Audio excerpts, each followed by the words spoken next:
मित्रों, एक मर्तबा दो कैंडिडेट्स इंटरव्यू देने जाते हैं। उनमें से जो पहला कैंडिडेट होता है वो तो काफ़ी तगड़ा होता है, पढ़ने लिखने में बड़ा एक होशियार किस्म का बंदा होता है। लेकिन दूसरा ऐसे ही होता है, ढीला ढाला किस्म का।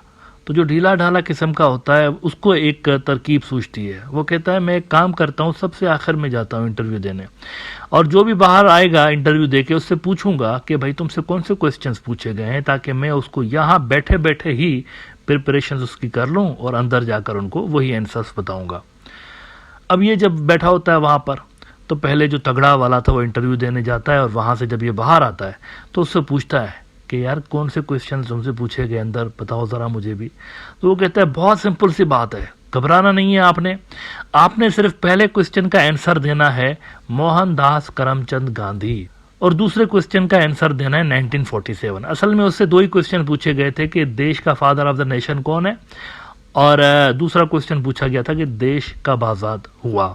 तो उस बंदे ने उसको आंसर बता के चला गया वो। अब ये ढीला ढाला बंदा जब अंदर जाता है इंटरव्यू देने, तो उससे क्वेश्चन ही और पूछे जाते हैं। इंटरव्यू लेने वाला कहता है, इसको पहला क्वेश्चन उससे पूछता है तुम्हारे बाप का नाम क्या है, तो वो जवाब में कहता है मोहनदास करमचंद गांधी। वो बड़ा हैरान होता है कि यार ये क्या मजाक है। उसके बाद वो दूसरा क्वेश्चन उससे पूछता है भाई तुम कब पैदा हुए थे, तो आगे से ये कहता है कोशिशें तो बहुत अरसे से जारी थी, लेकिन 15 अगस्त 1947 को काम हो गया। अब इंटरव्यूअर इस पे इतना गुस्से में आता है कि लात मार के उसको पागल समझ के बाहर निकाल देता है। तो मालूम हुआ कि सिचुएशन के हिसाब से स्ट्रेटजीज बदलनी चाहिए, प्लान्स बदलने चाहिए। अगर आप सिचुएशन के हिसाब से प्लान्स नहीं बदलते तो गड़बड़ हो जाती है। इंडिया और बांग्लादेश के रिलेशंस में कुछ ऐसी ही चीजें नजर आ रही हैं। सिचुएशन बदली हुई है लेकिन प्लान्स नहीं बदले जा रहे, तो गड़बड़ आगे तय है, पहले से भी गड़बड़ होती चली आ रही है। वाटर शेयरिंग के मुआहदात में सिचुएशंस अलग हैं लेकिन प्लान्स अब भी वही हैं जो कि पहले थे।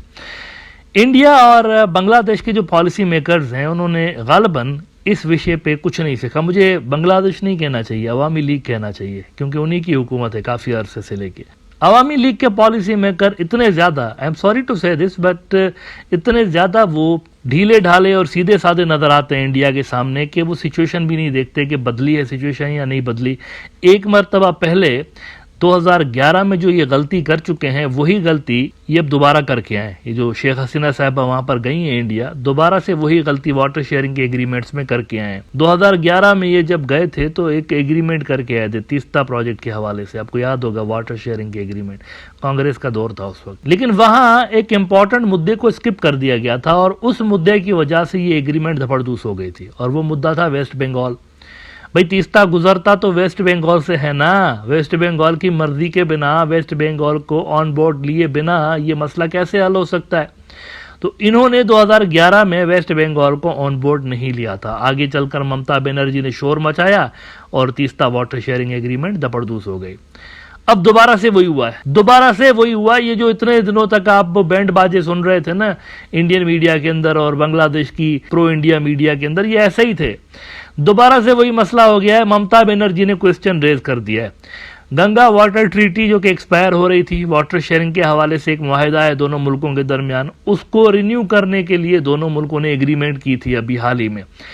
तो ममता बनर्जी ने इस पे आपत्ति जताई है कि ये क्या हो रहा है, हमसे पूछे बिना आपने कैसे कर दिया। तो संकट इस बात के पैदा हो चुके हैं, खतरा इस बात का पैदा हो चुका है कि ये एग्रीमेंट भी आगे चलकर वैसे ही धपड़धूस हो जाए जैसे पहले 2011 वाली एग्रीमेंट धपड़धूस हो गई थी। और मामला काफी बड़ा है। ममता बनर्जी कह रही है कि मैं अकेली नहीं हूं, मैं इंडिया अलायंस की अपोजिशन सारी की सारी और इंडिया अलायंस की मदद लूंगी इस विषय पे। हमें साइडलाइन किया गया है, हमसे पूछा ही नहीं गया, हमें उन्होंने बिल्कुल टॉक से ही बाहर रखा, अंधेरे में रखा और हमारी मर्जी के बिना हमारे फैसले कर दिए इन्होंने। हम ये चीज नहीं मानते। बांग्लादेश वालों से हमारा कोई मसला नहीं है, ये उन्होंने कहा है, बांग्लादेश से कोई मसला नहीं है, लेकिन ये एग्रीमेंट्स जो हुए हैं इनसे हमें मसला है। डेक्कन हेराल्ड ने लिखा है इस पे कि after stalling Teesta deal, Mamta's party now opposes Ganges Treaty renewal with Bangladesh. The criticism by the TMC comes a day after talks were held between Prime Minister Narendra Modi and his Bangladeshi counterpart Sheikh Hasina on a range of issues including the treaty. अब ये बात देखें, कल मैं कह रहा था कि इंडिया के साथ जो मुआहदात होते हैं वो इतने सीधे साधे नहीं होते जितने वो नजर आते हैं। यहाँ पर कॉम्प्लिकेटेड मुआहदात होते हैं। चाइना के साथ जो आपके एग्रीमेंट्स होते हैं सिंपल होते हैं, सीधे से। वहाँ ना गवर्नमेंट चेंज होने का खतरा होता है, ना वहाँ पर ये कोई इशू होता है कि फला स्टेट को आपत्ति होगी चाइना की, फला स्टेट को आपत्ति नहीं होगी, ये भी मसला नहीं होता।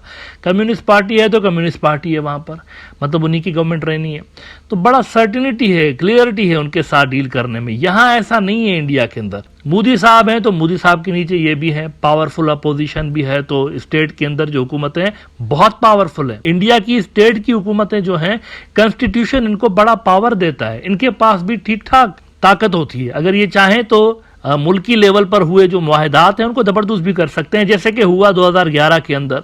तो यहां पर आप देखिए कि शेख हसीना साहिबा हार्डली ये दौरा मुकम्मल करके पहुंची हैं यहां बांग्लादेश, और उधर से कंट्रोवर्सी शुरू हो गई है। अच्छा, इन एग्रीमेंट्स को नाम भी इन्होंने किया दिया है शेयर्ड विजन, मतलब ज्वाइंट स्टेटमेंट नहीं, शेयर्ड विजन। हम दोनों का विजन शेयर्ड है, दोनों की जियोपॉलिटिकल सिचुएशन डिफरेंट है, बांग्लादेश और इंडिया की, दोनों के चैलेंजेस डिफरेंट है, दोनों के दोस्त दुश्मन डिफरेंट है, लेकिन शेयर्ड विजन है बस। भाई आप दोनों की जियोपॉलिटिकल सिचुएशन डिफरेंट है, उनके जो चाइना के साथ टाइज हैं इंडियंस के, बांग्लादेश के वैसे नहीं है। इंडियंस के जो अमेरिका के साथ टाइज हैं बांग्लादेश के वैसे नहीं है।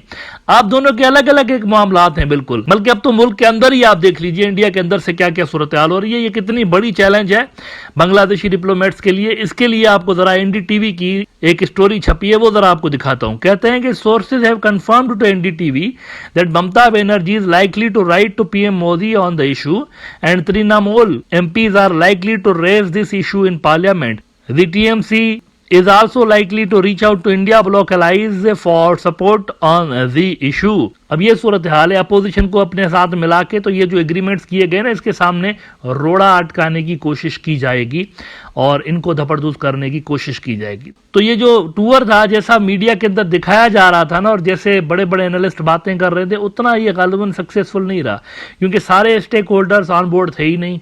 ऐसे ही उन्होंने बहुत सारे एग्रीमेंट्स ऐसे ही कर दिए जो कि शेकी ग्राउंड्स पे हैं, धपड़धूस हो भी सकते हैं।